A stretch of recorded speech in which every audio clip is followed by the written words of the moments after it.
Yeah, what I say? I told you they ain't got no love for you if they ain't come up with you. What I say? I told you there wasn't no real niggas, now you gotta deal with them. What I say? I told you she ain't got no love for you, she don't really fuck with you. What I say? I told you take care of your fam, stand on your square, be a man. What I say? I told you they ain't got no love for you if they ain't come up with you. What I say? I told you there wasn't no real niggas, now you gotta deal with them. What I say? I told you she ain't got no love for you, she don't really fuck with you. What I say? I told you take care of your fam, stand on your square, be a man. A cold world, I know. Time moves fast when you tryna chase a bag, that's facts. At last, niggas finally see your check. Haters wanna knock you off your apex. They mad, cause your bitch ain't loyal. Broke the code, put a price on her soul. Get a hold of your life. You could blow overnight, or you could fuck it all and lose control. Suicide, it's a suicide, yeah. It's a big difference between you and I. And I'm super straight. They say you 6 million ways to die. Choose your fate. I ain't gon' lose the case. Prove your worth, nigga. Move your way. Keep your nose clean for you lose your face. What up your face value? We don't know your face. I step up in this bitch like I own the place. I pay close attention to they tone and pace. Is he really real? Will he fold a break? Life is guns and water, baby boy, you straight. And I got it in either hand, I mean I hold your fate. Never know, it could be a time to go today. Who knows, a nigga like me might show you the way. Seal his fate with a kiss from a rose on the grave. I stand on anything I say, what I say. What I say? I told you they ain't got no love for you if they ain't come up with you. What I say? I told you there wasn't no real niggas, now you gotta deal with them. What I say? I told you she ain't got no love for you, she don't really fuck with you. What I say?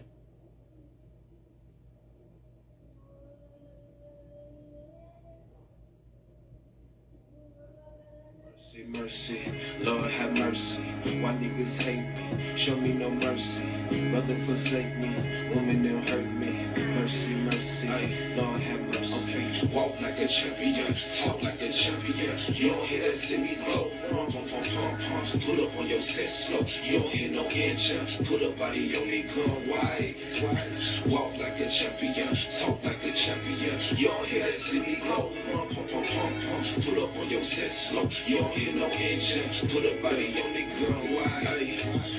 Mercy, mercy, the wicked have no mercy. So I gotta stay with a blick of niggas be thirsty. Quicker than the flick of a picture, niggas could murk me. Catch you with your dick in these bitches and do you dirty. But I'm God body, I put that shit on the jersey. No weapon formed against me shall hurt me. Go to war on your turf, I put you under the surface. Mac 10s, Mac 11s, call a nigga Bernie. Open up the chest of a nigga, them bitches burning. Living by the scripture that's written in this discernment. I see that window closing, can't be playing in the curtains. I ain't playing like the circus. I'm a man with a purpose. Can't be laying with the serpents. Keep the squares out your circle.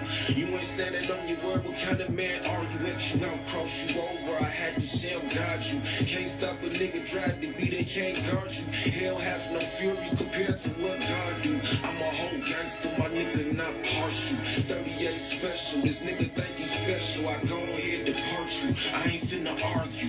Walk like a champion. Talk like a champion. You don't hear that city blow. Run, pump, pump, pump, pump. Pull up on your set slow. You don't hear no engine. Put a body on me gun wide.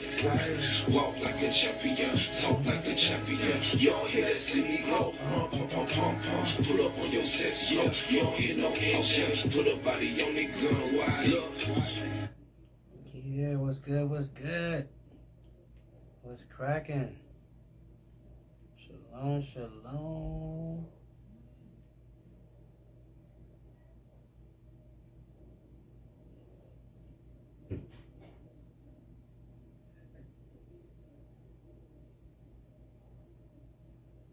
What's good? What's good? Shalom, shalom. What's up? What's up? I know we see the title. Yes, we back on that series. We're going, we picking back up the series. What would Jesus do, right? When we go into the, the biblical teachings of Christ and all that cool stuff, line for line, chapter by chapter. Understanding the teachings of Christ, and so yeah, and I thought we should get right back into it, fitting because yesterday was, one of the highest holy days of the year. Not one, but the highest holy day of the year, Passover. Hopefully everybody had a great, wonderful Passover. I know I did. The lamb was great. Everything was cool. And we still in the midst of this feast of unleavened bread, right? We getting it in still. So yeah, and just so happened, our dear big brother Christ, our King, he was celebrating Passover during this time. So, I'm like, it's probably pick this, get back into this series since it's right around that, Passover time, and we're dealing with Passover, this week, during this week. So yeah, of course, giving all praises to the Most High God, Yahweh. We do so in His only begotten Son, Yahweh Shai, who the world probably might know better as Jesus Christ, right? We're going to get into it. Start at Matthew 25 real quick, right? Let's get right to it. And it's say, so this is Christ giving an illustration of the kingdom of heaven, right? And and giving an illustration of how his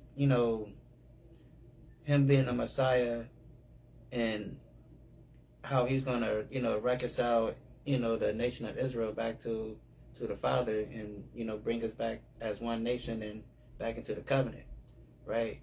And so he's speaking on that, and so he says, and then the kingdom of heaven shall be like unto 10 virgins which took their lamps and went forth and met the bridegroom. So and we know the bridegroom is Christ, and we know metaphorically speaking, the brides will be Israel. And then too, real quick, not to get too far off subject, but for those that be against what they say, multiple wives and all that stuff, Christ, I don't think Christ would use what people may think as an unrighteous metaphor to illustrate his point of heaven. If a man having more than one wife is not lawful, but he used that metaphor. But moving on, it says, and which took their lamps and went forth to meet the bridegroom, and 5 of them were wise, and 5 were foolish. So out of these 10 women that's chosen to be his wife, 5 of them were wise, and 5 of them were foolish. They was worldly, and that's how a lot of our people are. A lot of our people, we worldly, and we don't seek wisdom, and not trying to find wisdom and understanding about certain things. We just happy-go-lucky, right? And that's how these 5 were. And it says, and they that were foolish took their lamps and took no oil with them. So they were ill prepared. They didn't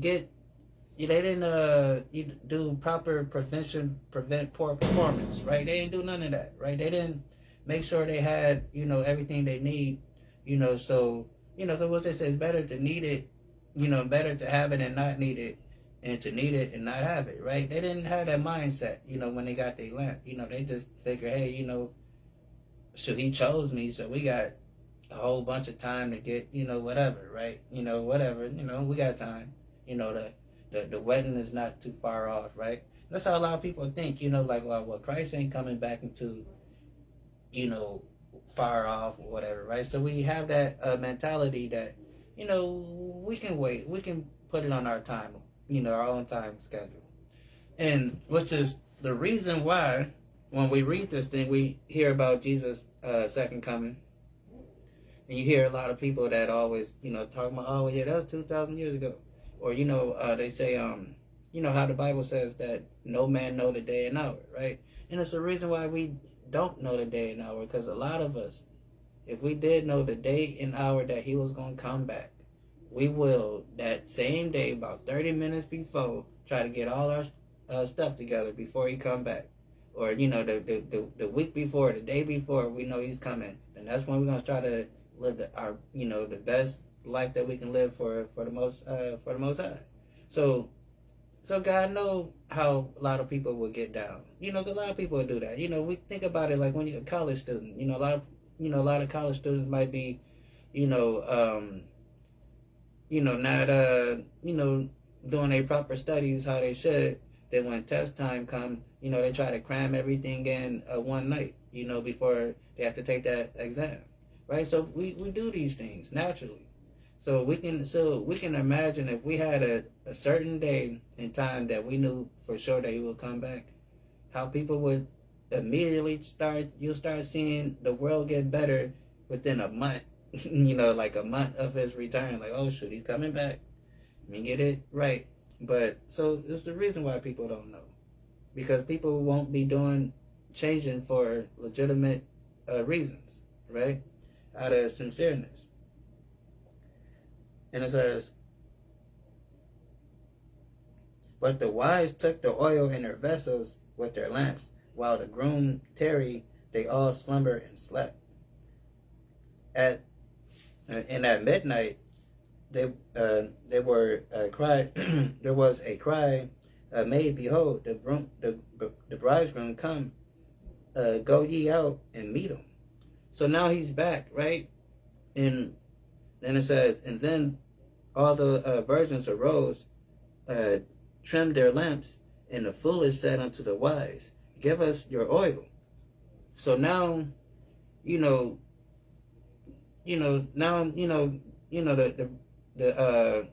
groom is back, and now the ones that wasted their oil and didn't get enough oil, and now they don't have their lamp ready, so they trying to get ask the others, hey, let me get some of your lamp, right? Let me get some of that oil. And that's what a lot of our people do. They think, well, I mean, I don't have to study for myself, because pastor, he knows a lot of stuff. He got a PhD by his name, so I can just listen to him every Sunday. Or I don't have to read my Bible, I don't have to study, because I know this person and they know a lot of stuff. Maybe I can just talk to them. That's not how it works, right? You don't want to be like these, where it says, and the foolish said unto the wise, give us your oil.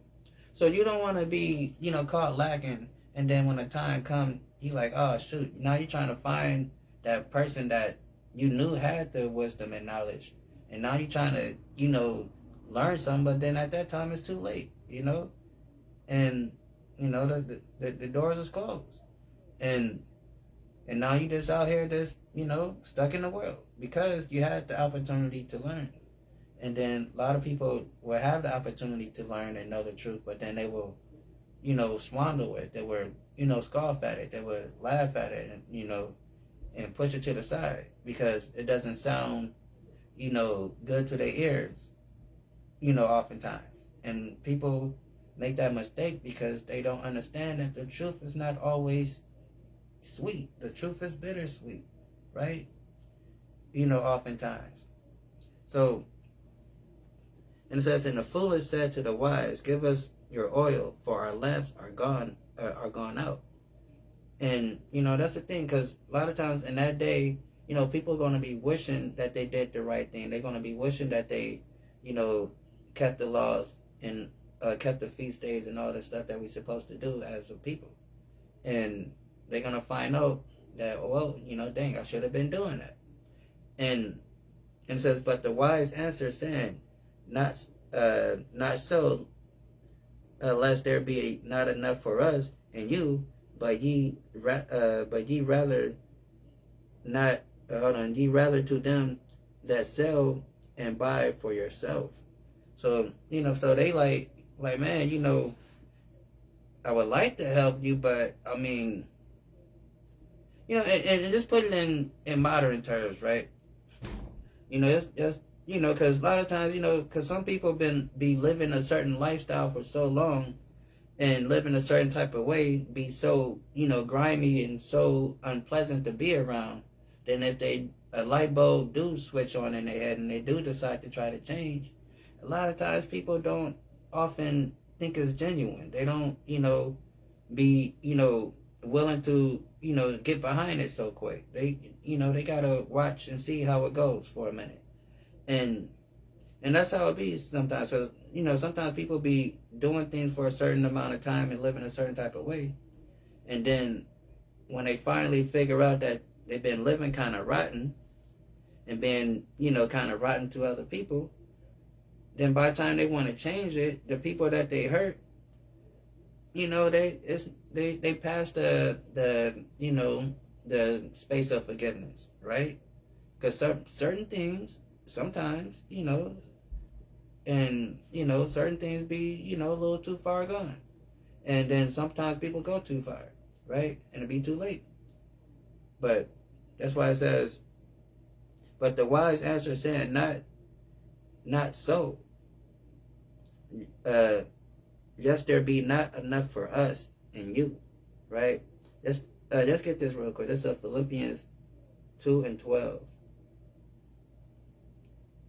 And it says, wherefore, my beloved, as ye have always obeyed, as not in my presence only. So that's the thing, because it's not about what you do when people are watching. It's about what you do when people are not watching, And so in these, virgins here, in this metaphor, they, when they were not being washed, they swallowed their oil. They didn't prepare themselves for the return of the bride, of the groom. So they needed somebody to attend to them, to watch them, to make sure that they do things properly. So, but again, it says, wherefore, my beloved, as ye always obeyed, not as in my presence only. So when it comes to keeping the law, statutes, and commandments of God, it's not, all right, I'm around some righteous brothers, some sisters, so let me pretend to be holy and act holy, and I keep the law. It's about what you do when no one is watching also, right? And that's what people got to keep in mind. It's not about what you do in front of people, right? You have to keep, how they say, keep that same energy, right? And oftentimes people have a hard time with being real. They always give you a representative of themselves instead of actually being who they truly are, right? And that's why it says, as not, what it says, as in my presence, it says, not as in my presence only, but now much more in my absence. Work out your own salvation. Just a point right here. So let's read this one more time. So it says, but the wise answer saying, not so, lest there not be enough for us, right? Then right here it says, always obey, not as in my presence only, but now much more in my absence. Work out your own salvation with fear and trembling. And that's what we have to understand, right? We have to work out our own salvation. We can't ride the coattail of the work of somebody else, right? You have to work out your own salvation with fear and trembling, meaning you have to understand that you have to obey the Most High God because your life is on the line, literally, right? And so that's why it says work out your own salvation with fear and trembling, right? And it says, back over here, lest there not be enough for us and you, but go ye rather to them that sell and buy yourself. And while they went to buy, the bridegroom came, and they that were ready, went with him, and in marriage, and the door was shut. So if you unprepared and caught lacking, and end up not enduring to the end. How Christ says, he that endures unto the end, the same should be saved, right? Wavering, right, going right to left. Then when he come back, you're gonna be caught lacking, right? Because you didn't keep your spirit intact. And it says, hold on, let's get this real quick. Let's get Psalms.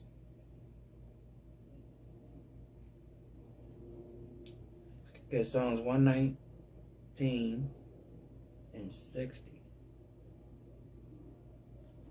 And it say, so this is Psalms 119 and 60. It says, I made haste and delayed not to keep thy commandments. So when you get this understanding, and you learning and you understanding we're Israelites, and we gotta keep the faith and the commandments, and come back to our culture and heritage, and that's part of the contract, that's the covenant, that's part of the deal, that's our end of the bargain, right? And it says, I made haste and delayed not to keep thy commandments, because like it says, you should hear a voice that says, this is the way, turn ye not turn ye, left nor right, right? So, paraphrasing. So, and that's what, what we have to do as we, learning this truth. A lot of times, we get the understanding where, like, we just, like, all right, okay, we Israelites. All right, I get that. All right, okay, then, we be, cool with just understanding that we're Israelites and God's chosen people. But we don't want to dig deeper and learn the culture and learn the history, and all the other stuff, right, that goes along with it, because it's more than just understanding who we are, it's, we got to know our history, because the history been taken, right? And it says, I made haste and delayed not to keep thy commandments, right? So don't be like these over here when it says, and the foolish said unto the wise, give us your oil, for our lamps are gone out. So they didn't make haste, right, to keep the commandments, because they didn't make the proper preparations to prevent poor performance. They didn't do none of that, right? So it says, I made haste and delayed not to keep thy commandments, right? And that's what we have to do, right? Let's get Revelation 22 and 21. 22 and 1 and 12.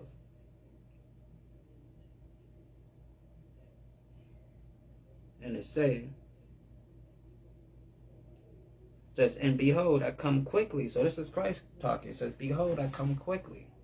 Because again, right here it says, at midnight, Matthew 25 and 6, and at midnight there was a cry made, behold, the bridegroom come, go ye out and meet him.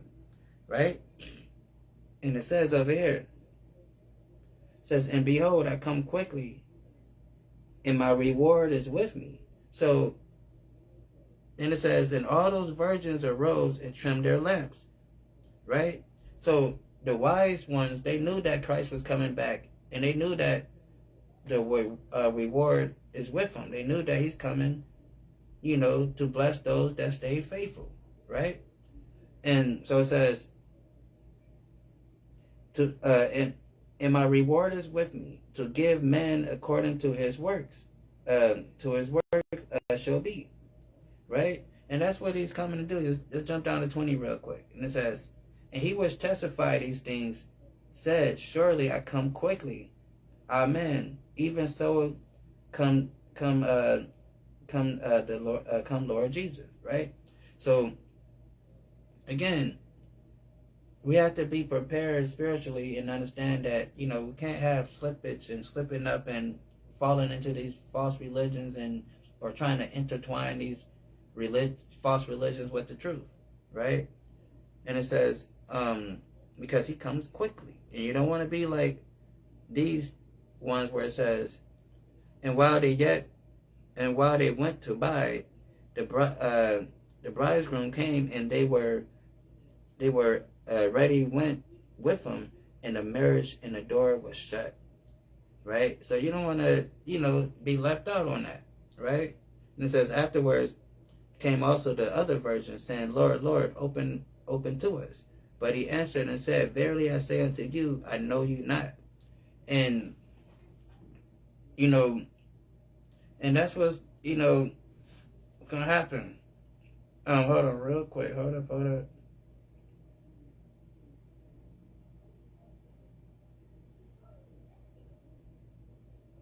on 1 second.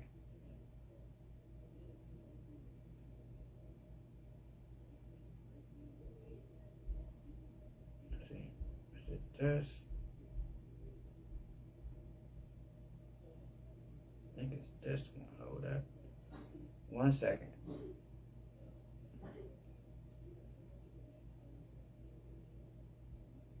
Oh yeah, Matthew 7:23. So so let's read this one more time. And it says, but afterwards came also the other version saying, Lord, Lord, open up to us. So, and that's what a lot of these people that set up in these Christian churches today, with their best Easter clothes on, right? Thinking they doing something righteous because they're celebrating a pagan holiday called Easter, right? And they're going to say, what they're going to say? They're going to say, it says, Lord, what it says, Lord, Lord, open to us. But he answered and said, verily I say unto you, I know you not. Right? Because a lot of times we follow these false religions, these, ideologies, thinking that is something righteous behind it, something spiritual, but not understanding the background of these things that we follow. Right? Over here, Matthew 7:23. Let's start at 22. No, let's start at 21. It says, not everyone that saith unto me, Lord, Lord, shall enter into the kingdom of heaven. And that's something we have to understand. Because, the church would tell you, anybody call on the name of Jesus, right? Just call on the Lord. But Christ is telling you, not everyone that say unto me, Lord, Lord, shall enter into the kingdom of heaven.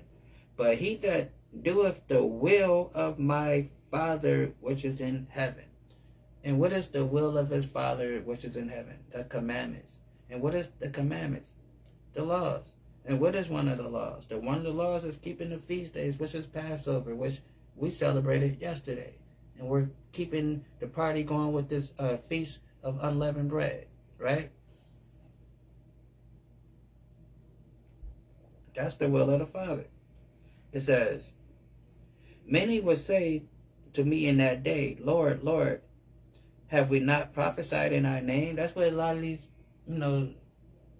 false religions, these false, these Christians in these churches, all today probably jumping around, streaming, sweating, messing up their best hairdo, right? Messing up their little Sunday clothes because they sweating and falling out, right, today. And it says, many will say to me in that day, Lord, Lord, have not we prophesied in thy name, and and cast out demons, cast out devils, right? So a lot of people, like I said, because a lot of times we think we're doing something, righteous, and not knowing that just because something feels good and it feels right, it doesn't mean that it's right towards the Most High God, right? Hold on, what's this one? Hold on. Let's see.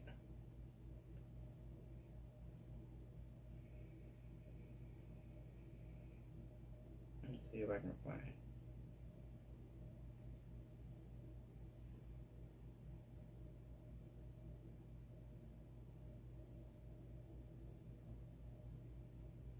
Why is that?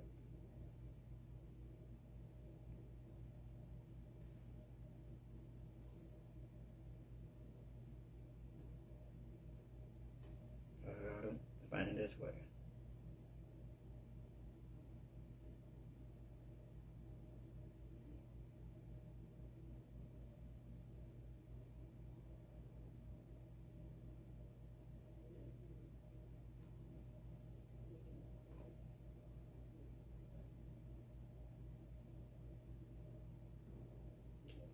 Dang, what I'm looking for. But anyway, I will find it. But basically, it's I think it's in Isaiah, but or somewhere I can't.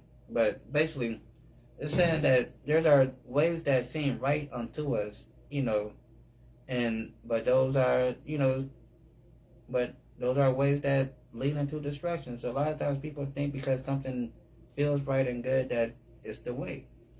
But the only way is keeping the laws, statutes, and commandments in the faith. No other way. Right? And it says,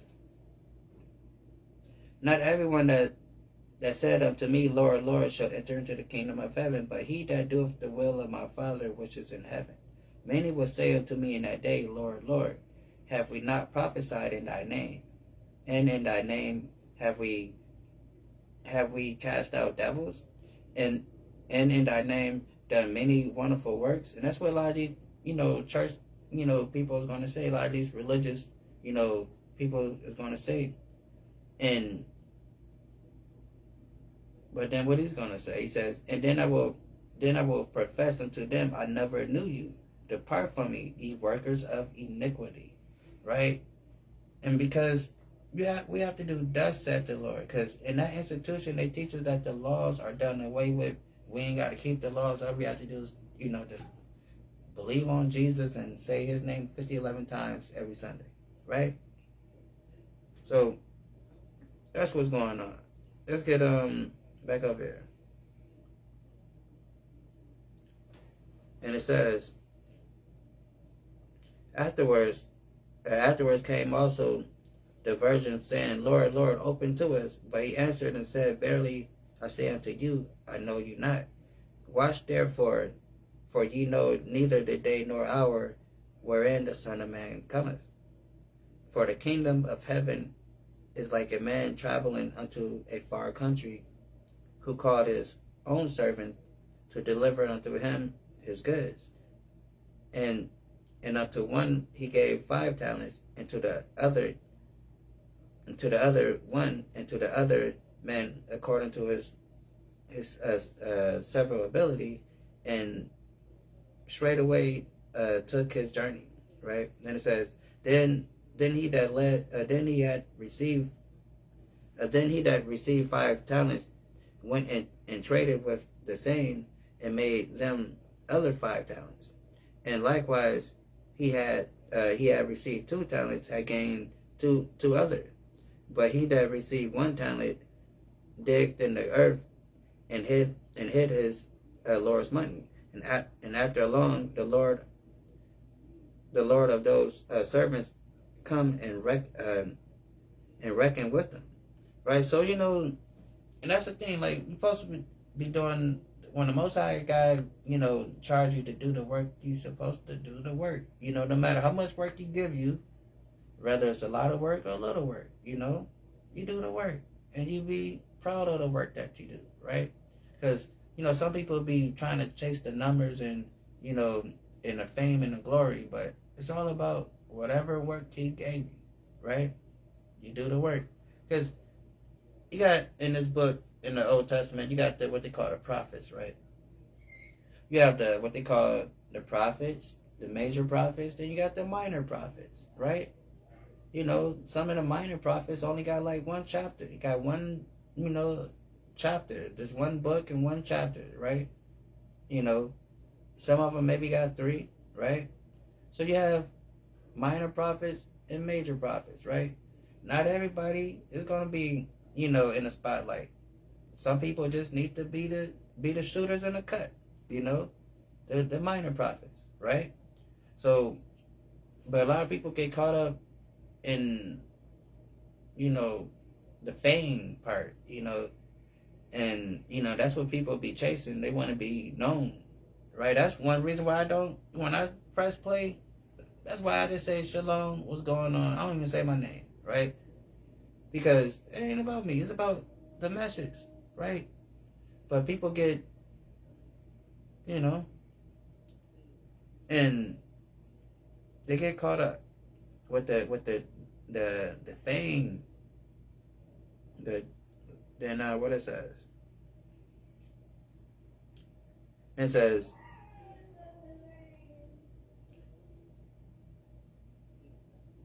and then boom, boom, boom.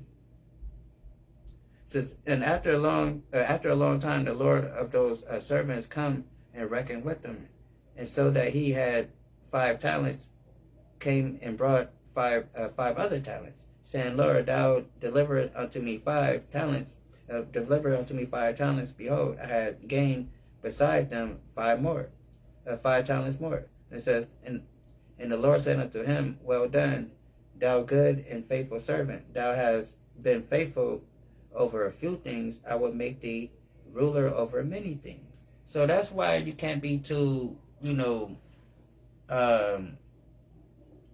prideful or too envious of or jealous of what anybody else got going on, because you have to be proud of what the Most High God gave you, whether He give you a lot or a little, because whatever you do with that little, and He see the hustle in that, He gonna like, all right, okay, I can give you a lot to work with, right? Maybe I can give you this whole thing to work with, then, right? So, but a lot of people, again, we live in a microwave society. Everybody want instant success and want everything to be, right then and there or handed to them, right? And don't actually want to work for stuff, right? And too, so, but people, get things caught up because they're, materialistic a lot of times. And it says,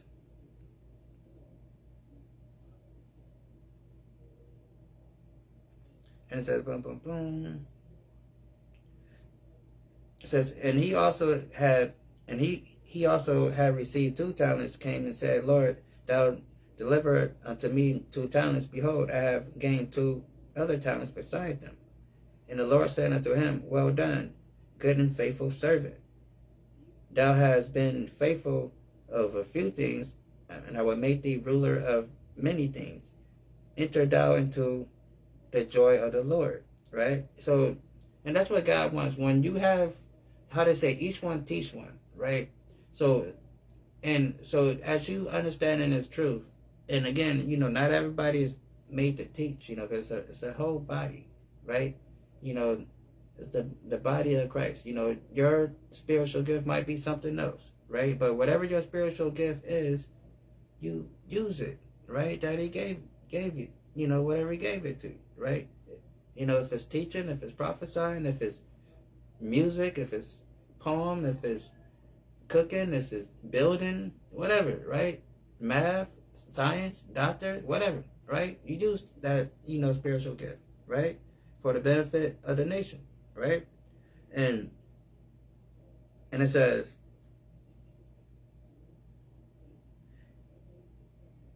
well done, good and faithful servant. Thou hast been faithful over a few things. I will make thee ruler over many things. Enter thou into the joy of thy Lord. Then he which had received one talent said, Lord, I had knew thee that thou art a hard man. And that's another thing too, right? I was talking to somebody about this the other day, talking about the mannerism of Christ, because everybody want to act like Christ was just, this softy pushover, sensitive thug, right? But it says, I knew thee, thou a hard man, reaping there where thou hast not sown. So now the smarty pants will say, well, it's not Christ right here. Christ is using a metaphor. But just think about the metaphor. The metaphor, Christ is the Lord that hired, that gave out the talents to the workers. He's the man that gave the talents out, and the workers are the people. So He is the guy in this metaphor, right? He just explained it in a metaphor, right? So it says, I knew thou art a hard man, reaping where thou hast not sown, and gathering where thou hast not straw. Right? Because that's what, because Christ sent the workers out. He sent the people out, to do the work, right? And as the servants do the work, the prophets go out and prophesy to the people, then Christ get the glory for it, right? He get the glory for every soul that those prophets and teachers bring in, right? So it says,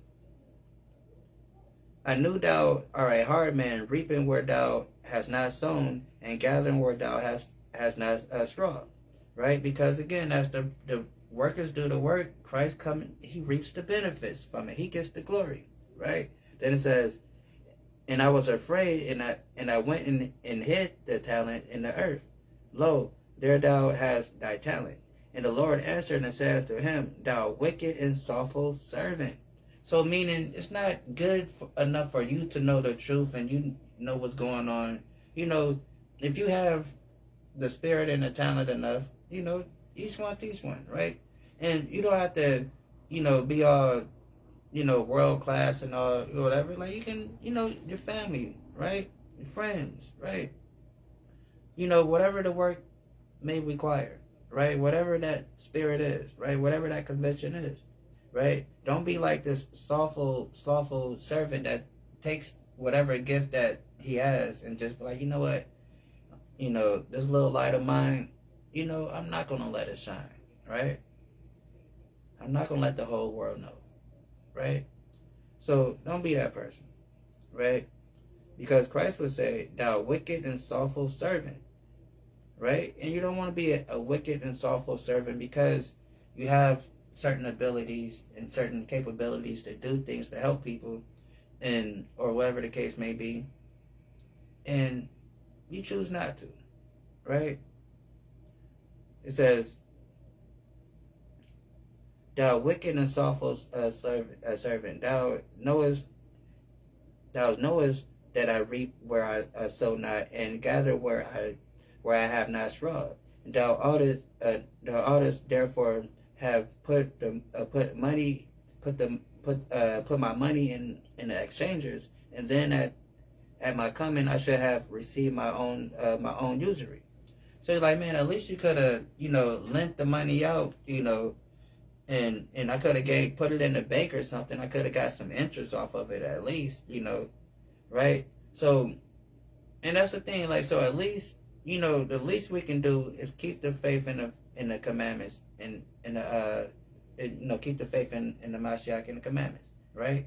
And come back to our culture and the customs and keeping our holidays that he instructs us to keep. This is the greatest, holiest, holy day of the year, right? That he require all to keep, right? Of Israel. And we don't know it. A lot of us is celebrating Easter. We done got fly and dress, you know, for put on our Easter clothes, right? When yesterday we could have been celebrating the greatest day of the year, right? The real greatest day of the year, right? So, and then and continue celebrating the greatest week of the year, Feast of Unleavened Bread, as we keep the party going, all right? So then it says,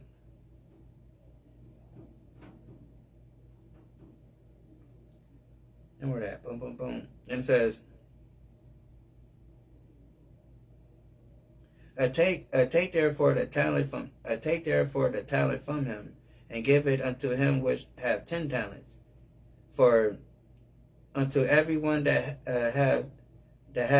shall be given, and he shall have abundance. But from him that have not shall be taken away even what she have.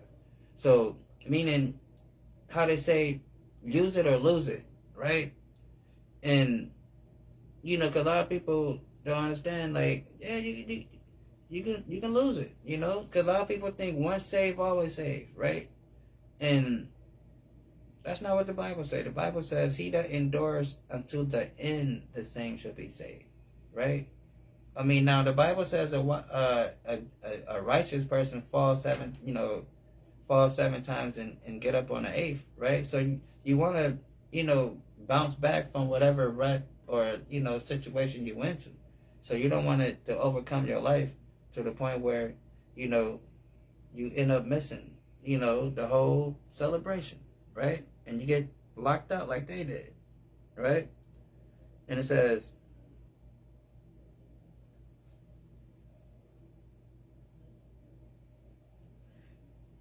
and cast ye the unprofitable servant into outer darkness, where there shall be weeping and gnashing of teeth, right? And that's what you don't want, right? Because Christ says, he that teach to keep the least commandments will be called the greatest, and he that teaches to keep the least teach to not do the least commandments, you'll be called the least in heaven. And you don't want to be called the least, right? That don't sound too great, right? And we can get a little understanding because it says, and there shall be weeping and gnashing of teeth. Because in that day, when you think you done went to church and you done put so much time, money in the collection plate that pastor got a helicopter now that he coming to church with, he done dropped the helicopter on top of the church, and you're like, man, I gotta be going to heaven. I done helped that man got a heli. He got a helicopter and a helipad, right? Matter of fact, we working on the helipad. He just landing on top of the church right now, right? So I gotta go to heaven. Gotta make it to heaven. Gotta make it to heaven, right? That's what people, But what is it? Cast ye the unprofitable servant into the outer darkness. There should be weeping and gnashing of teeth, right? Because people, like I said, because following these false religions and thinking that you gaining something from it, it's just a pep. You get this pep rally, right? Go watch a pep rally, and then put it side by side and and tell me what's the difference. Go watch a motivational speaker, a life coach, and tell me what's the difference, right? Except for one got a Bible in the hand. Then it says, then the Son of Man came in his glory, and all the holy angels with me. It says, and when the Son of Man shall come in his glory, and all the holy angels with me, and then shall he sit on the throne of his glory, and before him shall be a gathering of all nations, and he shall separate them from another. So another thing. So everybody think we all supposed to be kumbaya, one by hand by hand, but Christ is coming to separate the nations, right? What it says. And it says, and he shall separate them one from another, as a shepherd divided sheep from the goats. So we are the sheep, right? And he's going to separate us from the goats. The goats are the other nations, right? And because, let's get this real quick, right? There's other verses we can get, but for time's sake, let's just grab this. Deuteronomy 30. And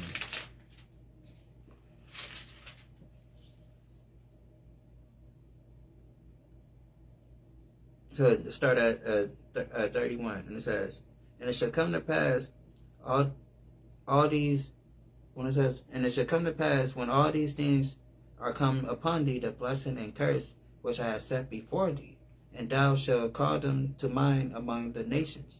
So we're going to be scattered among these nations, right?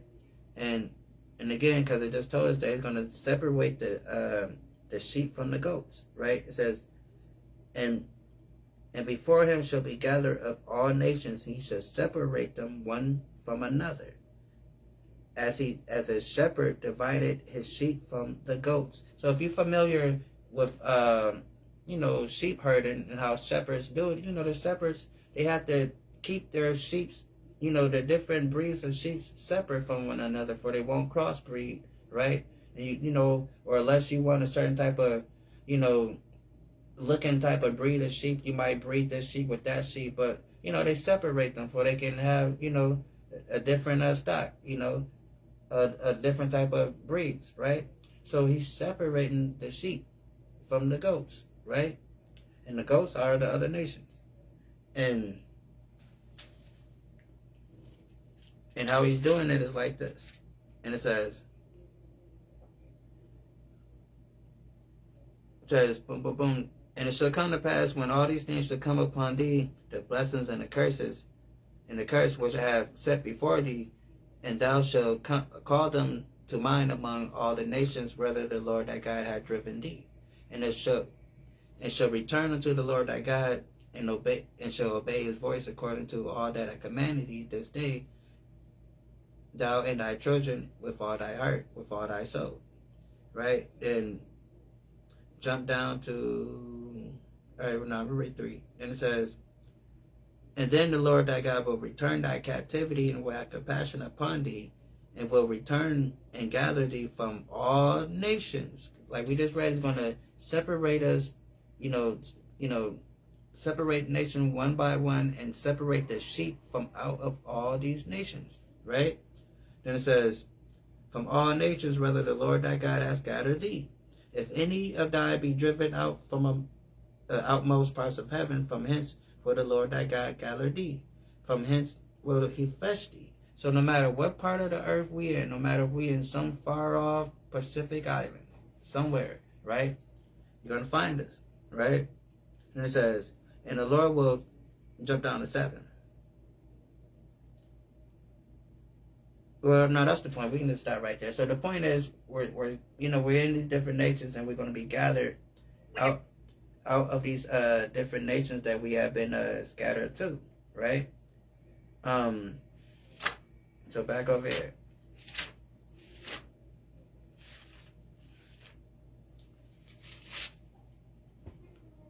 And it say, boom, boom, boom, boom, boom.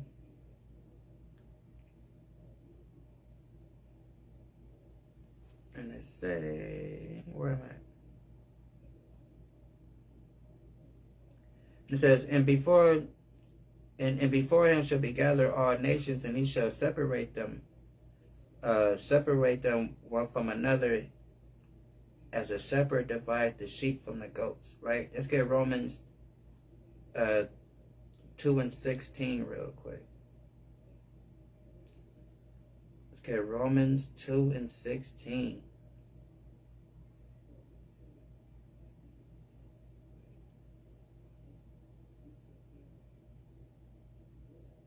And it says, in that day when God shall judge, in that day when God shall judge the secrets of man by Jesus Christ according to my gospel. So again, when he's coming to judge the world, he's going to separate nation by nation, people by people, the Israelites over here, and everybody else over there, right? Then it says,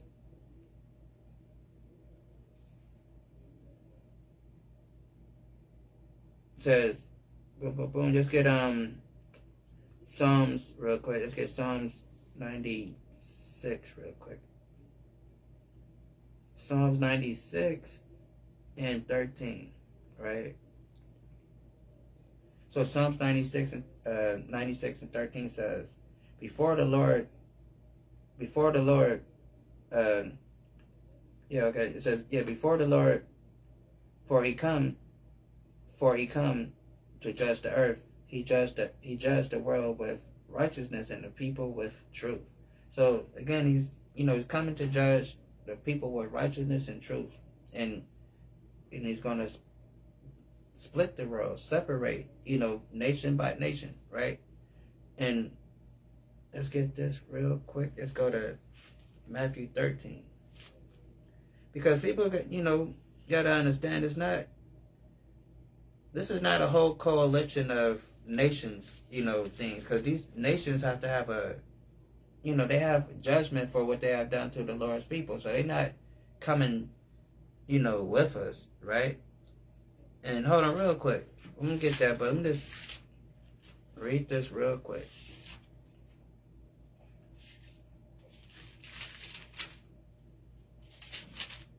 Because like I said, they're not coming with us like that. We got to understand that. This is Revelation 21:12. It's talking about the kingdom of heaven, right? When it's on earth, when it's set up, and back in our land. And it says, and it had and it had a wall great and high, and had 12 gates. So, our kingdom is gonna have a wall, right? Like a great city has protection, borders. It's gonna have a wall, and it says, and has 12 gates, and 12 angels, and 12 names written thereon. So this entrance to the city, to the holy city, Jerusalem, where the Israelites will be, Israel. It has 12 gates, and 12 bouncers at these gates. 12 bouncers that the Bible call angels. That's going to say who come in and who comes out of this gate, right?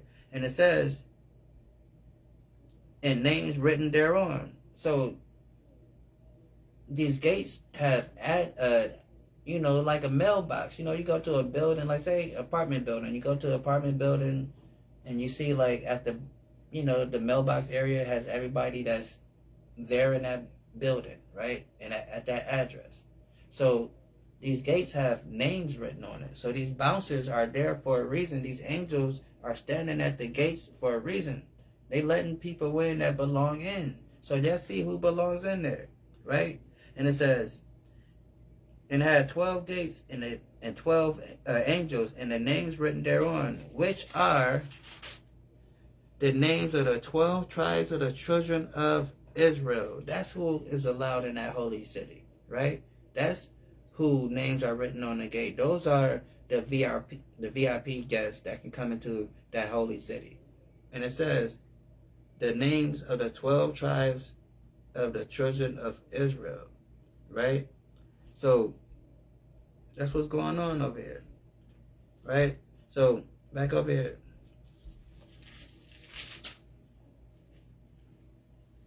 And it says,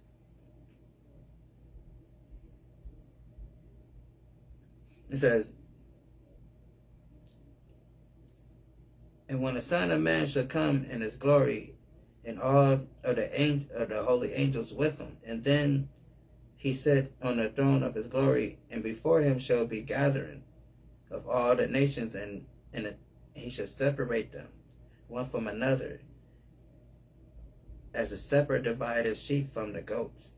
And he set the sheep on his right hand and the goats on his left. Right? And we are the sheep, the Israelites. Throughout this Bible, the Bible calls us the lost sheep. The Bible calls us, illustrate the nation of Israel as sheep. Right? And then it says, because of our natural, gullibleness, how we just naturally want to, just assimilate, and this our friendliness. Let me say it more nice. Let me be more nice about it. Our friendliness and ability to assimilate quickly to any nation and culture and just adapt to it, rather than just be more accepting to our own culture and who we are as a people. So we're sheep in that way. We're so quick to, adapt a lot of, and mix and twist a lot of stuff into the stuff that we do, right? Then it says, and he shall set the sheep on his right hand, but the goats on his left. And then shall the king say unto them on the right hand, come ye, blessed of my Father, inherit the kingdom prepared for you from the foundation of the world. For I was hungry, and ye gave me meat. I was thirsty, and ye gave me drink. And I was a stranger, and ye took me in. Naked, and ye clothed me. I was sick, and ye visited me. I was in prison, and you came to me. Right? So these are things of the fruit of the Spirit that the righteous, shows, throughout, that they do. Right? And it says, and then the righteous answer him, saying, Lord, when saw we thee in hunger, we fed thee. Or thirsty, we gave thee drink. When we saw thee a stranger and took thee in, or naked, we clothed thee. Or when we saw thee sick or in prison, we came unto thee. So, the righteous is saying like, yeah, we, took care of these, things, and metaphorically speaking, the people of Israel, like, how were you towards the people? How did you treat your fellow man, right? And because what did Christ tell Paul when he was on his way to Damascus? He's like, why did you, crucify me again, right? Because Christ was on his way to go kill some more Paul was on his way to go kill some more Israelites until he had that vision of Christ. And Christ was like, yo, why are you crucifying me, right? And what it say in the book of Revelation when it talk about the Israelites being in Mystery Babylon, aka America, being unjustly unalive, And what he say, like, and there they will be, is where, they crucify the Lord, right? And so every time an Israelite dies unjustly, an innocent, one of us die, that is just like re-crucifying Christ all over again, right? That's why these nations have to pay, right? Christ would have, would have to did Paul in. If Paul never changed his life after he seen that vision on his way to Damascus, we wouldn't be talking about Paul right now. The New Testament would probably be a very short portion of the Bible, right? Because Paul wrote a lot of books, right? If he never changed his life, he ain't playing, right? So we got to understand that. And it says, and the king shall answer and say unto them, verily I say unto you, as much as ye have done it unto me, of the least of these my brethren, ye have done it unto me. Then shall ye also unto them on the left hand depart from me, ye curse. So then those on the left hand side, he's gonna say, hey, get away from me. Hey, get up out of here. Like, hey, you guys still standing here? What are they still standing here for? Hey, who's these guys? Right? And he says, and then he say unto them on the left hand, depart from me, ye curse, unto everlasting fire prepared for the devil and his angels. And that's what's going on for the rest that's not, called by the Most High God, right? Because it tells us this world is made for the many, the next is made for the few, right? And then it says, for I was hungry and ye gave me no meat, for I was thirsty and ye gave me no drink. And that's what these Christian pastors do. They don't actually really help out the people. If anything, they're stealing money, right?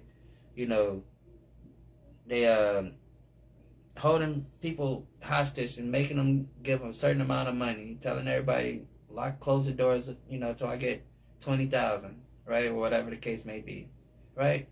They hustling the people, right?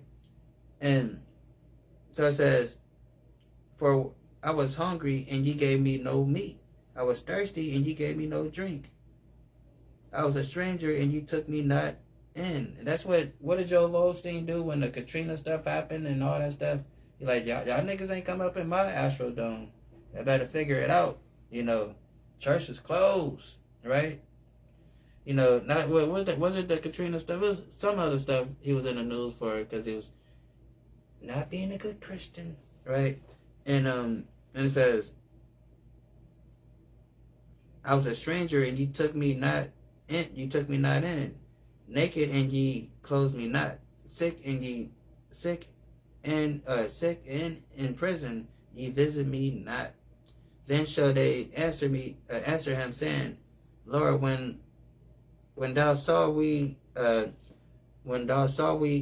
in hunger or a thirst, or a stranger, or naked, or sick, or in prison, and did not minister unto thee, then shall he answer them, saying, verily I say unto you, in as much as ye did it not unto one of the least of these, ye did it not to me, right? Because sometimes people think because they help the rich or they help the people that's important or people in power, or they be nice to the person that can, that might be a authority. They mean what they call it, a little butt kisser, right? But if you're not nice to the average person, someone that might not be on your level, right? If you're not treating your everyday person, nice, then what good is it? Because Christ says, too. He says, what good is it to speak? It's like, say like you cool with your guys or your girls or whatever, right? And every time you see them, hey, what's up? Y'all always speak, y'all all cordial. He's like, yeah, that's cool and all, you cordial with your friends.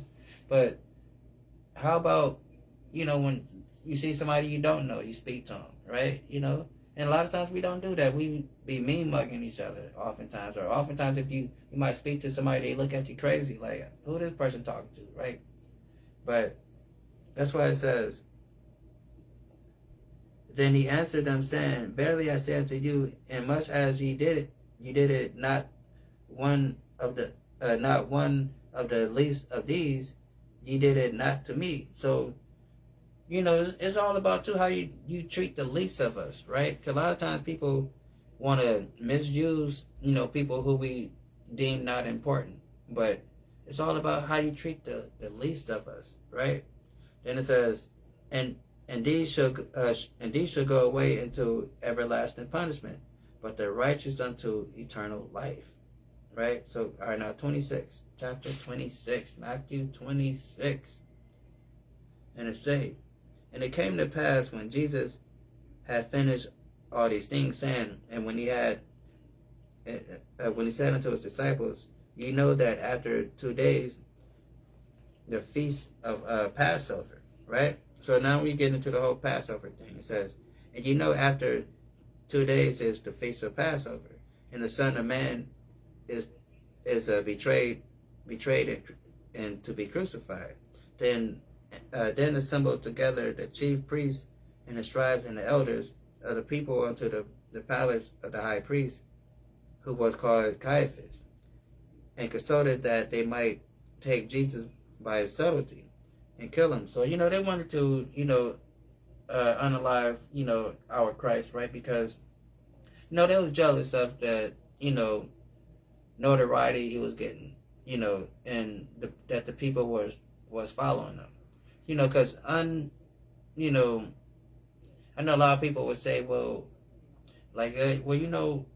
Jesus came to his people, but they denied him, and no, that's why they killed him, because the people were following him.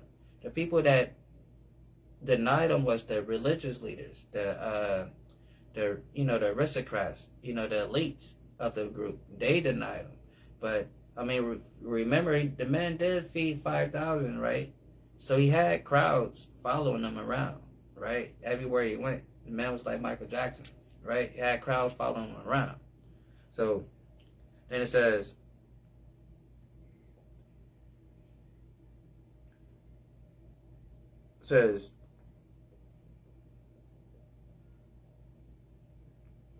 but they said, not on a feast day, lest there be an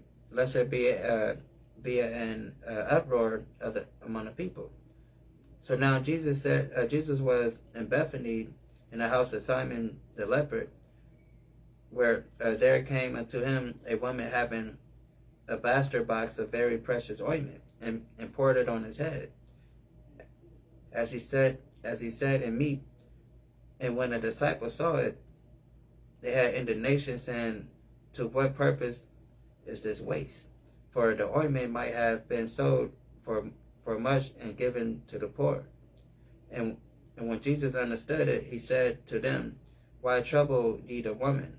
For she have wrought a good work unto me. So the disciples like, yo, we could have, you just wasting that good oil, man. That's some good, nice, expensive oil. We could have, sold it and gave the money to the poor, Like, what you doing with that, right? Then it says, for ye have the poor always with you, but me ye have not always. For in that she have poured the ointment on my body, and she did it for my burial. So, because Christ understood that he knew that, he was going to, get executed. And, so spiritually, this woman, putting oil on him, it's like in our culture, when a person died, certain type of oils and ointments and stuff people use for the body before burial, right? Then, verily I say unto you, wheresoever this gospel should be preached in the whole world, there shall also this woman have done to be told for a memorial of her. Because she, anointed Christ's body with the oil, for his for his burial.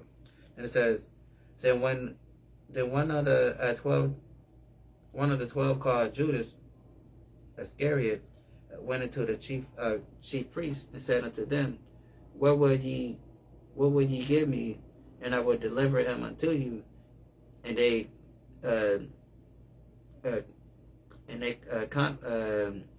covenant with them for 30 pieces of silver, right? So Judas sold this man out for a piece of silver, right?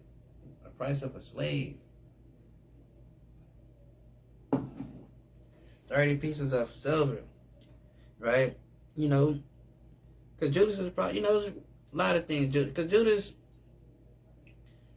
too, like, when you get into the secular history of Judas and stuff, Judas' brother was a zealot, and Judas' family, they come from a long line of zealots and, straight, revolutionary, we about to, kick in the door, fo, action type of, thing, right? So you can, not making excuses for Judas, but just understanding the times and the history, you can probably look at it like Judas was like, all right, okay, Christ is the Messiah, right?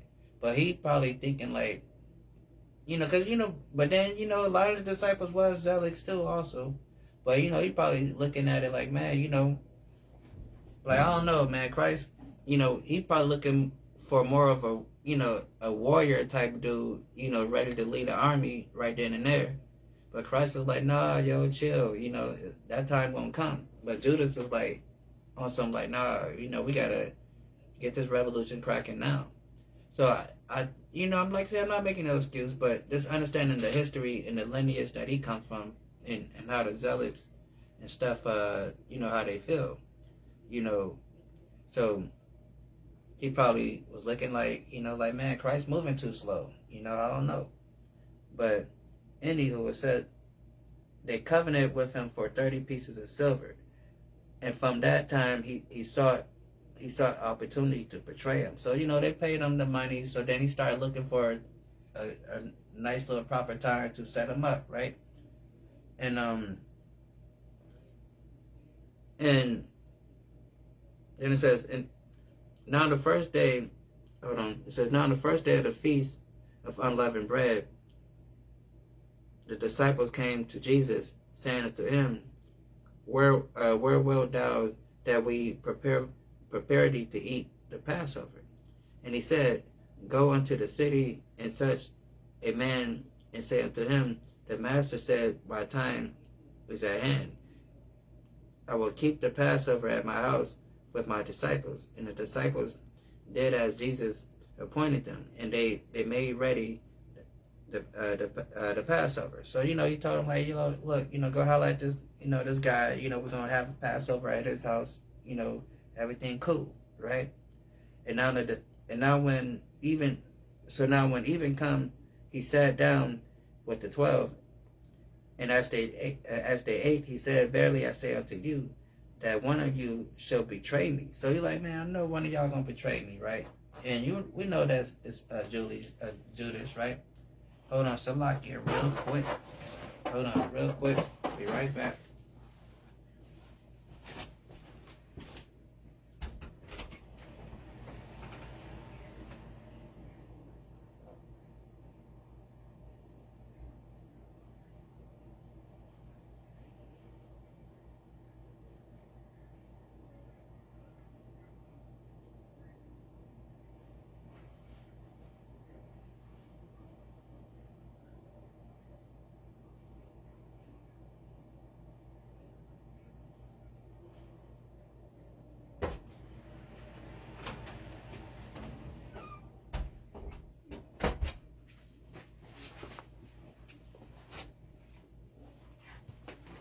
My bad. Speaking of this unleavened bread, I have to grab me a little piece real quick. So, where we at? So it says,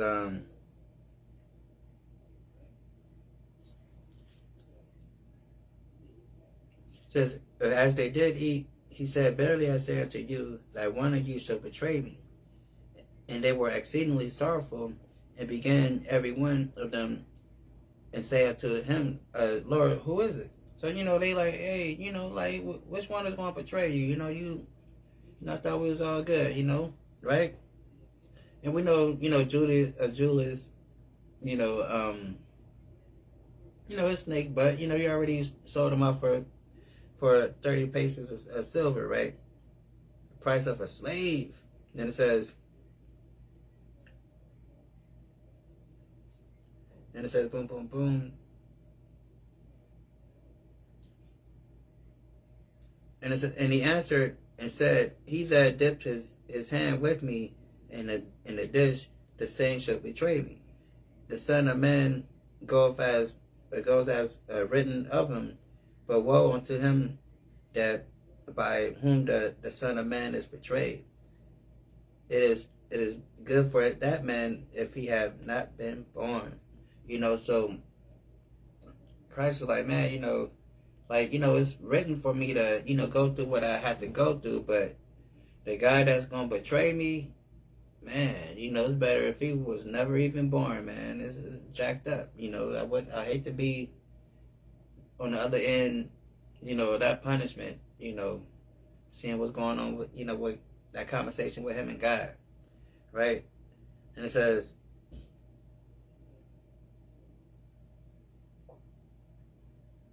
then Judas which betrayed him answered and said, Master, is it I?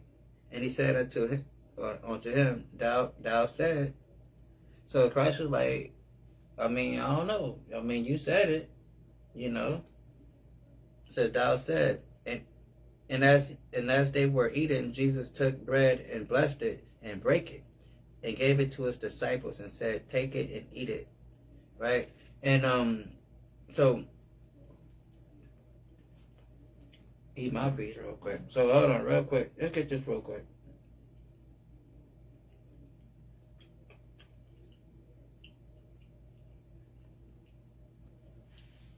I think it's in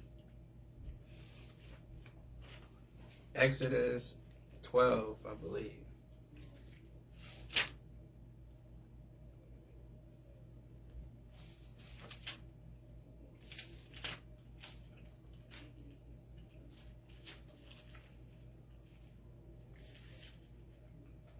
Let's understand this.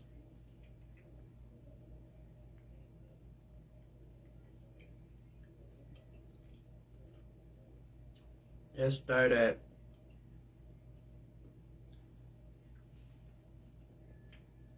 verse 3.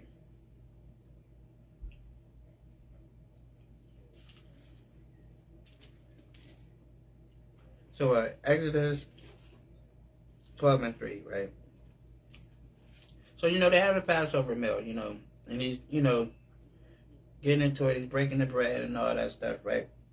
So Exodus 12 and 3 says, Speak ye unto all of the congregation of Israel, saying, in the 10th day of this month, they shall take them every man a lamb according to the house of their fathers, in the lamb for a house.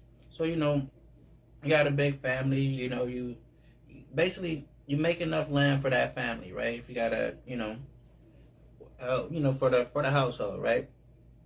It says, and if the household be too little for the lamb, let him and his neighbor next unto his house take it according to the number of the souls of every man according to eating shall make your account for the lamb. So then, like, if you ain't got enough, go, to your neighbor's house and y'all put it together, right? Y'all have, do the Passover together, have a nice little function, right? Y'all, whatever you got, you bring whatever you got, they bring what they got, like a barbecue, right? Or, people say a potluck, right? And so, everybody pitch in, that way everybody can make sure everybody eat, right? Because it's a holiday that everybody should participate in. Like, if we do for the 4th of July, everybody busts out the grills for the 4th of July, right? But Passover, bust out the grill for Passover, put the lamb on the grill. That's how you do it. You grill it, right? And it says, your lamb should be without blemish, a male of the first year, and ye should take it out from from the sheaf of the goats, and ye shall take it until the 14th day of the same month of the whole assembly of the congregation of Israel, and shall kill it in the evening. And they shall take the blood and strike it, at the door. Okay, yeah, that's getting to the, we put the blood on the doorpost, right? So this is the very first Passover that we serve, right? That we celebrated, and it falls on the first month of the year, right? Because this is our new year, right? Passover come 2 weeks after the new year, right? And so then, so you get your lamb, like, what it say? So you get your lamb, like, what it says, on the 10th day. So you get get you start getting your stuff prepared like 4 days in advance, for lack of better terms, right?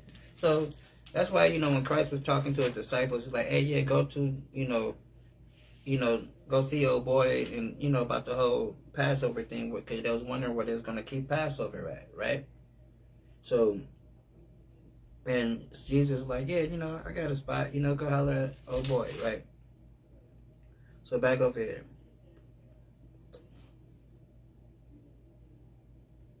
And it's saying,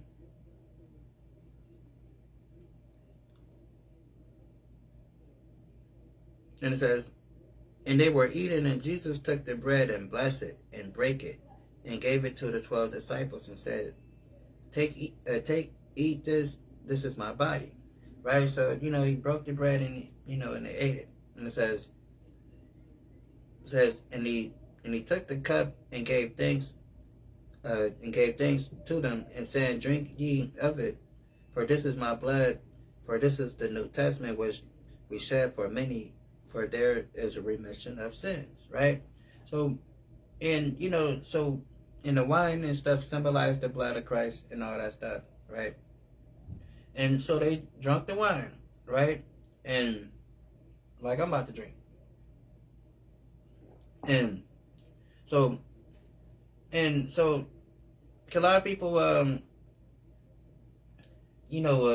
just understand it like this. So Passover is the holiday we celebrate when God saved us from those wretched, treacherous, evil Egyptians, right? And they took us out of Egypt, through the hand of Moses, right? With using Moses, right? So we celebrate it. Then, right here, as Christ is telling us, is coming into the New Testament, because Christ is becoming that sacrificial lamb for the nation, right?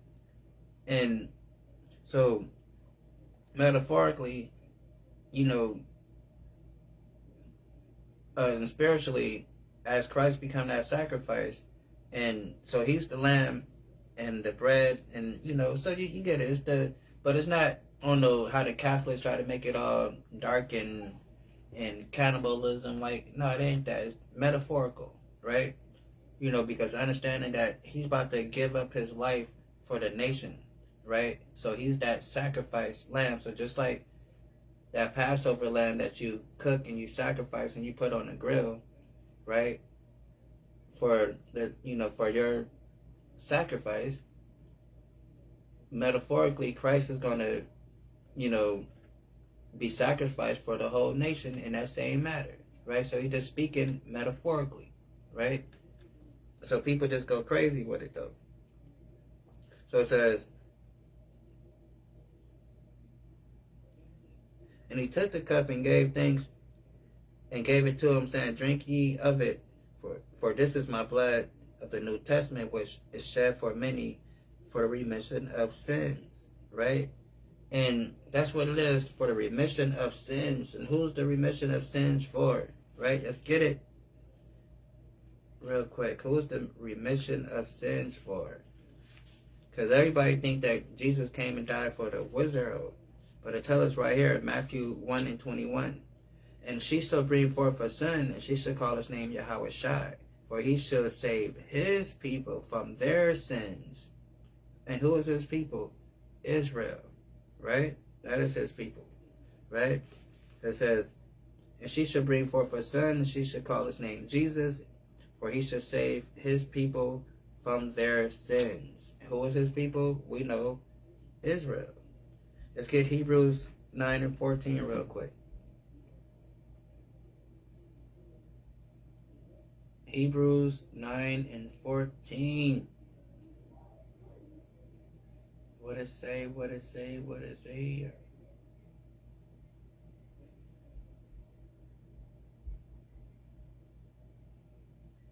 And it says, "How much more should the blood of Christ, who through eternal Spirit offered himself without spot to God?" Because again, he's that, the lamb. He's the sacrificial lamb for Israel, right? And so too, because I'm trying to get it right, because I understand a little bit of what Christian people kind of think about Passover and all that stuff, and but that's why I keep emphasizing metaphorically, right? Meaning we still have to have the lamb, we still have to eat the Passover, we still have to keep the Passover, but we have to recognize and understand that Christ's sacrifice, his death, is also a signified as as the lamb, and we metaphorically look at it as the Passover meal, right? And I probably shouldn't say meal for all the little crazies out there, but for the Passover, right?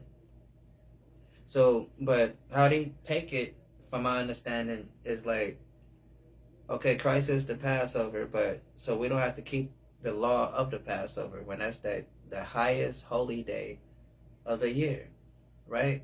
That's like telling a person that follows Christianity that they don't have to keep Easter or Christmas. A person that's, and people are like, what? I'm a Christian. I gotta keep Christmas and Easter, right? That's the whole point, right? So it's the same thing with this. To not keep Passover is the highest, number one, numero uno holiday. It is crazy to not do, right? So it says, for much show the blood of Christ, whom showed the eternal Spirit offer himself without spot to God, to purge your conscience from the dead works to serve the living God. So now, it says, to purge your conscience from the dead works to serve the living God. What is the dead works? The dead works is your sins, right? Your disobedience. It's not the works of God. It's not calling works of God, the laws of God, dead. It's calling sin dead. The works of the working of sin dead. Because sin is, what is transgression of sin? What's the judgment of sin? Death, right? So if sin leads to death, then it says, to purge your conscience of the dead works. So the dead works is the sin that people do to serve the living God. How do you get to serve the living God? The living God, because he's not the God of the dead, right? And a lot of us are spiritually dead. Why are we spiritually dead? Because we don't have the breath of life. What is the breath of life? The laws, statutes, and commandments, the words of God, right? When Adam got the breath of life, it wasn't like Adam was laying flat on the ground like a inflated or deflated balloon, and God had to, blow some air into him. Nah, he gave him knowledge and wisdom. He gave him the understanding. He gave him the laws, right, of the commandments. That's the breath of life, right? That's echoed throughout the scriptures. They tell you that the breath of life is God. Ezekiel 37, right? When those dry bones came to life, they got the breath of life, the prophecies, the words of God. What did Christ say? The words I speak unto you is spirit, right? That quicken the soul, right? So it says, to purge out your conscience from the dead works to serve the living God. And for this cause, he is the mediator of the New Testament, by the means of death for the redemption of the transgression that were under the First Testament. Again, so who was under the First Testament? So let's read this. Let's read it one more time. Let's read it slow, right? It says, "For this is the cause of the mediator of the New Testament." So we know who's the mediator. That's Christ. Christ is the mediator of the New Testament. Then it says, "that by means of death for the redemption of the transgression." And we know sin is the transgression of law, and we know sin leads to death, right? And it says, "for the redemption of the transgression that were under the First Testament." So who were under the First Testament? Because this is telling us that for this cause, he is the mediator. So this Christ, this Jesus, he is the mediator of the New Testament, that by means of death for the redemption of the transgressions of that were under the First Testament. So who were under the First Testament? Right? The Israelites, right? Because then we read in Exodus where God told Moses, this is the first month of the year, for you, and you keep the on the 10th day you got, get you a lamb, and on the 14th day you celebrate Passover, right? He was talking to Moses, right? He was giving the laws to them, right? The Israelites came into the first covenant, right? So what is Paul telling us, right? What is Paul telling us? He's telling us that through Christ's death and resurrection, it's still only for the Israelites. So it's not still a Unitarian thing, because it tells us right here, the redemption of the transgression that were under the First Testament. We know the Israelites was under the First Testament.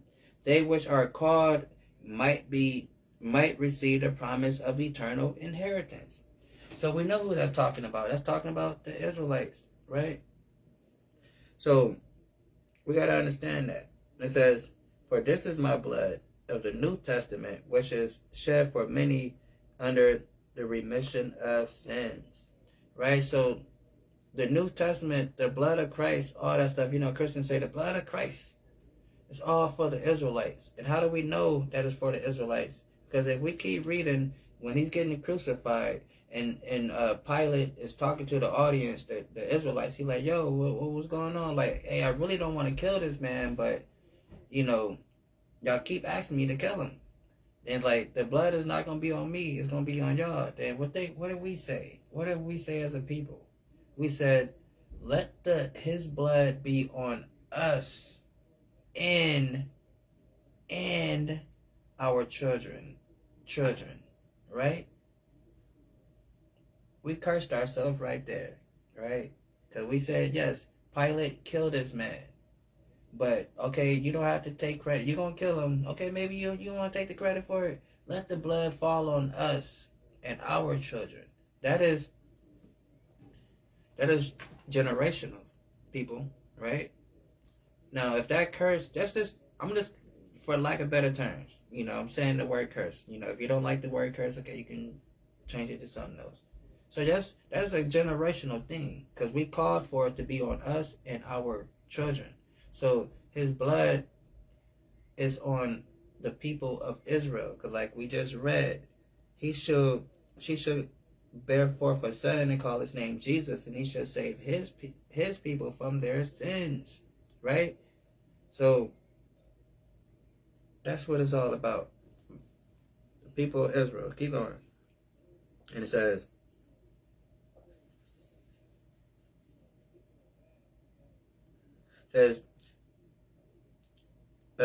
but I also, hold on, it says, "But I say unto you, I will not drink hence of this fruit of the vine until the day that I drink it new with you in my Father's kingdom."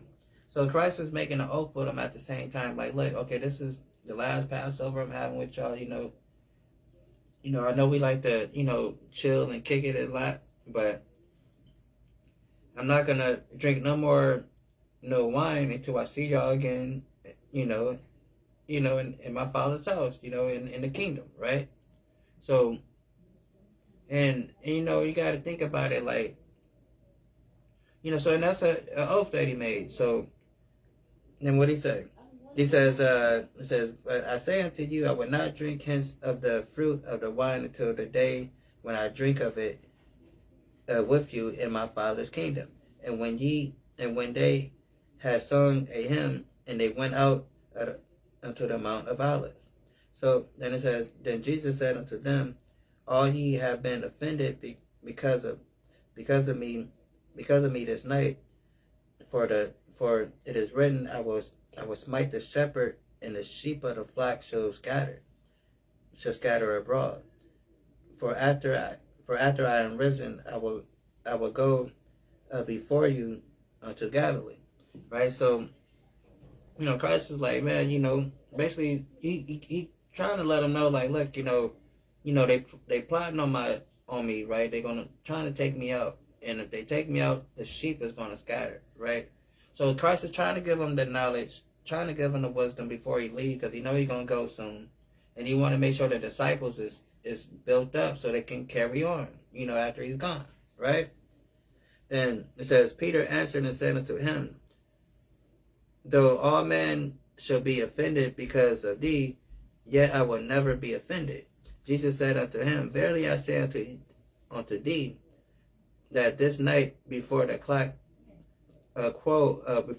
crow, thou shalt deny me twice. And Peter said unto him, though I should die with thee. So Peter, Peter, he got a good spirit, right? Peter, no, I would, never deny you. I would die with you, you got them friends that be acting like they ride or die, they with you to the end, right? But as soon as, trouble happened, they disappear, right? So Peter's like, no, I'm with you, so what you mean? We crew, you know what I'm saying?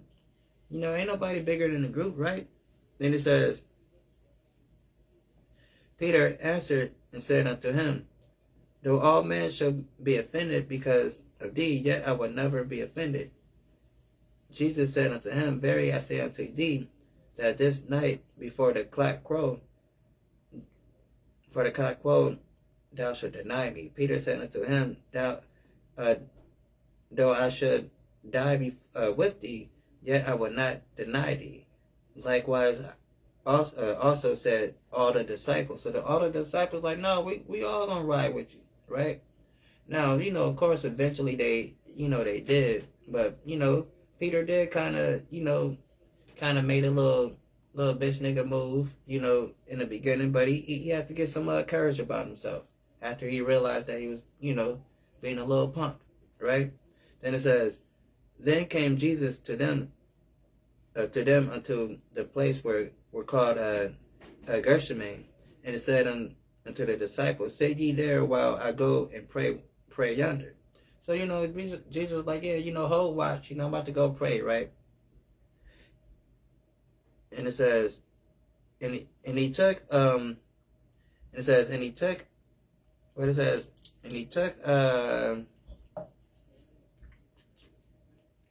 took him Peter and two sons of Zebedee, and began to be sorrowful and very heavy. Then said he unto them, my soul is exceedingly sorrowful, even unto death.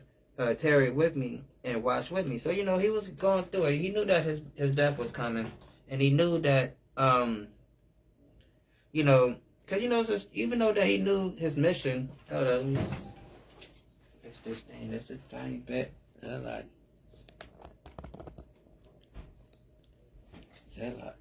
So even though he knew his mission, he knew that he was born to die. But as the time came, he got sorrowful, because he's, despite what everybody think that, he's still human, right? So he got sorrowful, understanding like, dang, my death is about to come, and, it's messed up, right? So it says,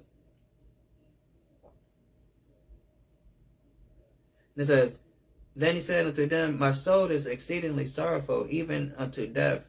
Tarry ye here and watch with me. And he went a little further and fell on his face and prayed, saying, O my Father, if possible, let this cup pass from me. So again, Christ is really stressed out and distressed about the fact that his life is about to be taken. So it's not that he didn't want to do it, but of course, understanding, this is the way. It's still stressful. He lived his life. He did the stuff that he was going to do, but the time is coming, and he's still like, yo, this is kind of like really stressful, right? And sorrowful. Now we get to that time. And he says, and what he said.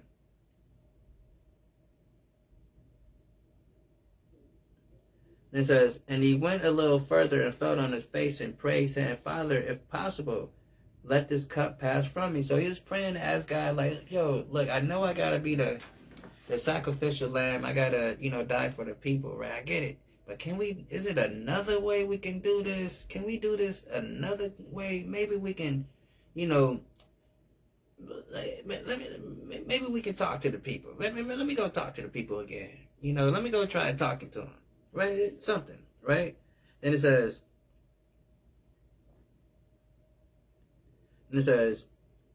if possible, let this cup pass from me. Nevertheless,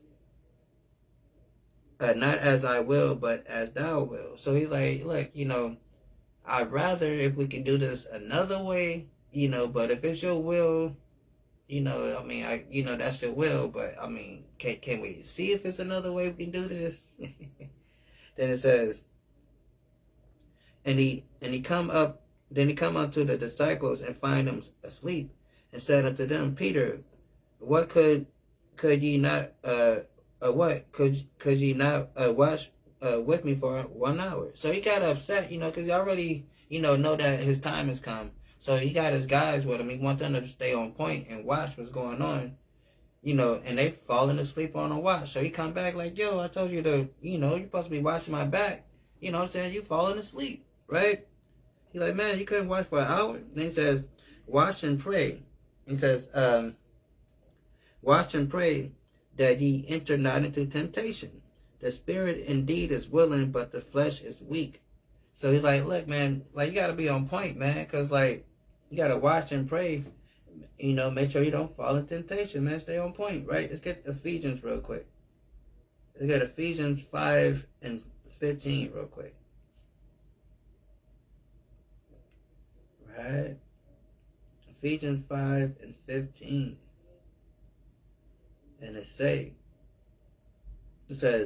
see then that ye walk circumspectly, not as fools, but wise.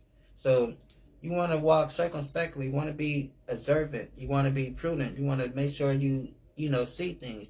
You recognize danger when it's around, right? So it says, see then that ye walk circumspectly, and not as fools, but wise, right? It says, redeeming the time because the days are evil. So you have to, understanding the times that we're living in, understanding we're living in these evil days, you have to pay attention and watch, because you never know, how things is going to come, right? So that's what Christ is telling Peter, like, yo, keep your eyes open, watch, and stay prayed up, right? And, and he's like, what did he say? Then it says, he went again the second time and prayed, saying, he went again the second time praying, saying, O my Father, if this cup may not pass away from me, except I drink it, it will be done. So he's like, man, he's still trying to pray, see if it's another better way that he can, that they can do this, right? And it says, and he came and found them asleep again, for their eyes were heavy. And he left them and went away again and prayed the third time, saying the same words. Then come he, as the disciples said unto them, sleep on now, and take your rest. Behold, the hour is at hand, and the Son of Man is betrayed into the hands of the sinners. Arise, let us be going. Behold, he is at the right hand do betray me. So we're talking about Judas, talking about how Judas and because Judas went and betrayed the man, right? And got down on the guy, right? And so and he's coming with the soldiers, and Christ is waiting for him. And so he know that he's coming, right? Because he know that the hour is near. And it says, And while he yet spake, lo, Judas and one of the 12 came with him with a great multitude, with swords and staves, from the chief priests and the elders of the people. Right? So he came with, the police. Judas came with the police, with the whole, army and the officials and everything to come to arrest this man. They came deep, right? Then it says, and now he that betrayed him gave him a sign, saying, whosoever I kiss, that same is he, hold him fast. So, so he came over there snitching hard, like, look, whoever I dap up, whoever you see me shake hands with, that's the man right there, right? And forthwith he came to Jesus and said, Hail, Master, and kissed him. Right? Ain't that some snaky stuff? He gonna say, Hail, Master, and kissed him. Right? Called the man Master and everything. Saluted him. All that. Just to stab him in the back. Then it says, and Jesus said unto him, Friend, wherefore art thou come?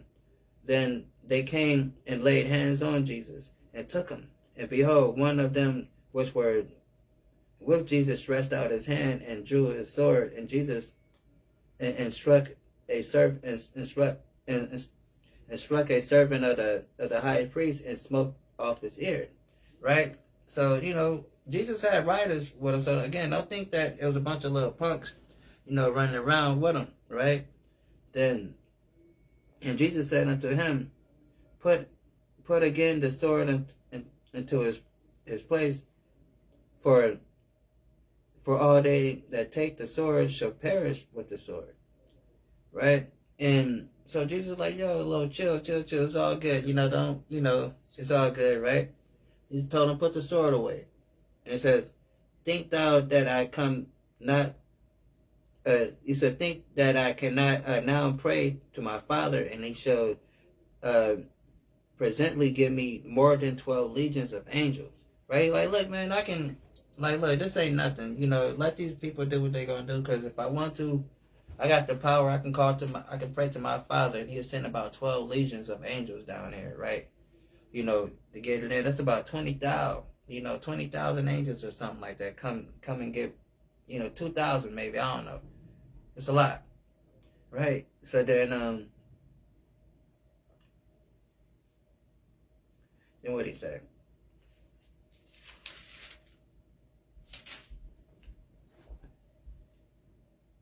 Then it says, thinkest thou not,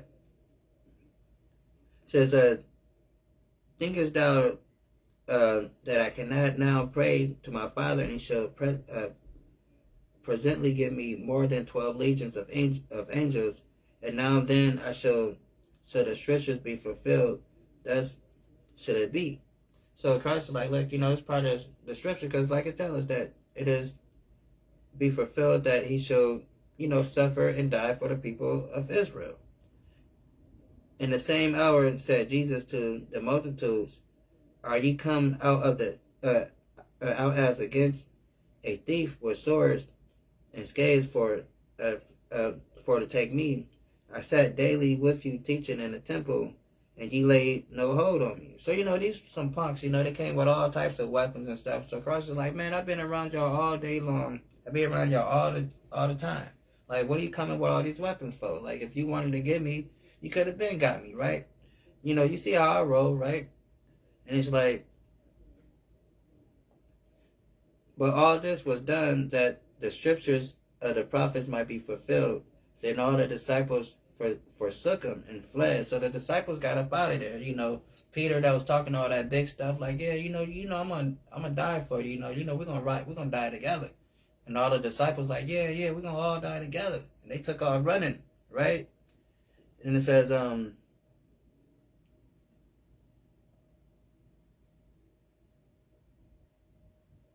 And it says, and they that had boom boom boom.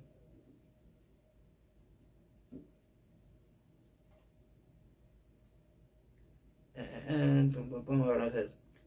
All right, then it says boom boom boom. It says, and then all the disciples forsook him and fled, and they that had laid hold on Jesus led away to Caiaphas the high priest, where the scribes and the elders were assembled. But Peter followed him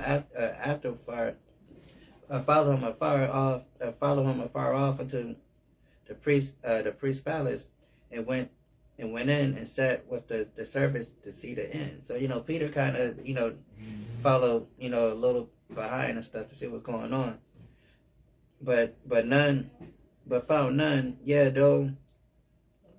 Hold on, boom, boom, boom. Okay, skip. It says, but now the chief priests and the elders and all the councils sought false witness against Jesus to put him to death, but found none. Yeah, though many false witnesses came, yet they found none. At least two false witnesses. At least two false witnesses, and said, this fellow said, I am able to destroy a temple of God and build in 3 days. And the priest arose and said unto him, answer thou nothing. What is it that these witnesses say against thee? So they asking Jesus like, yo, answer these questions that they bringing up against you, right? Then it says, but Jesus held his peace, and the priest answered and said unto him, I adjure thee by the living God, that thou tell us whether thou be Christ, the Son of God. So they question him and stuff, right? And and Jesus said unto them, thou hast said, nevertheless I say unto you, hereafter shall ye see the Son of Man sitting in the right hand of the power, coming in the cloud of heaven. Right? So it says, and the priest answered, and the priest rent his clothes, saying, he has spoken blasphemy. What further we need? We need a witness. Behold, now we have heard his blasphemy. What think ye? They answered and said, he is guilty of death.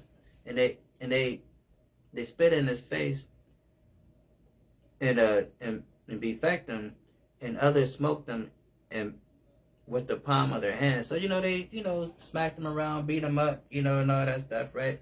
It says, saying, prophesy unto us, thou Christ, who is he that smoked thee? So they beating him up, as they hitting him, like, oh yeah, you a prophet, you can tell the future, huh? So who just hit you? Bow, who about just how people do, man, just doing all types of crazy stuff, right? Then it says, now Peter sat without in the palace, and the damsel came unto him, saying, thou also was with Jesus of Galilee. But he denied them all, saying, I know not what thou sayest.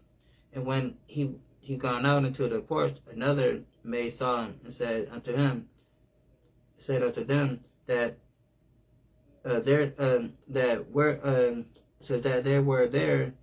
this fellow was also with Jesus of Nazareth. And again he denied with the oath, I do not know that man.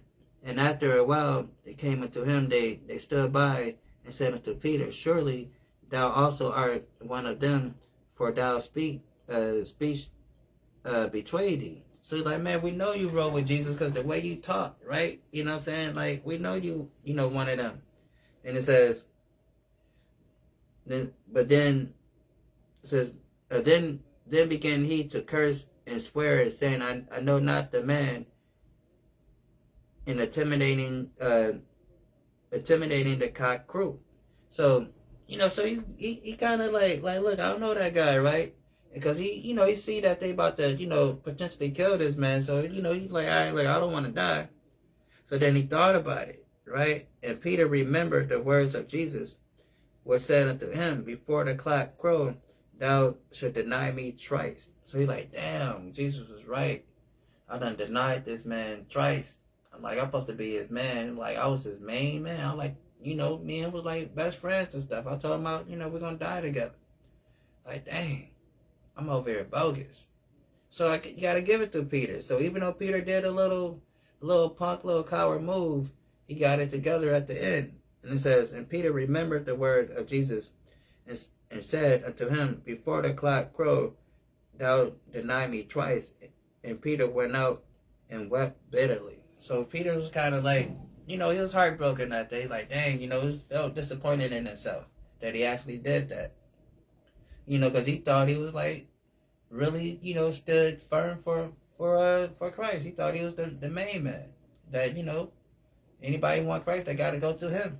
But when the pressure came, he kind of cracked a little bit. So we can't be like, how Peter was in that moment, right? So, and like I said, so hopefully, that's 26, 25 and 26. We're gonna pick up 27, on the next rep, So yeah, hopefully that was edifying, all that stuff. We understand that, we got to keep these laws, right? And we can't deny the works, of Christ, and deny the law that God gave us and the stuff that we should do. The commandments, keeping the faith, the feast days that like we're currently doing, keeping the Passover and the Feast of Unleavened Bread, because we see that Christ kept it, and so we should keep it, and because that's part of the contract, that we keep the laws of God, right? And it's not something that's optional. Once you understand that you're an Israelite, you have to, like David said, I made haste to keep my foot, my feet to the testimony and keep the law, right? So we got to make haste to do these things, right? So I'm going to say shalom, peace. Hopefully that was edifying. We, get a little understanding of, what was going on during the time of Christ and what he was teaching and all that cool stuff. So I'm going to say shalom, peace. Till next time, we out.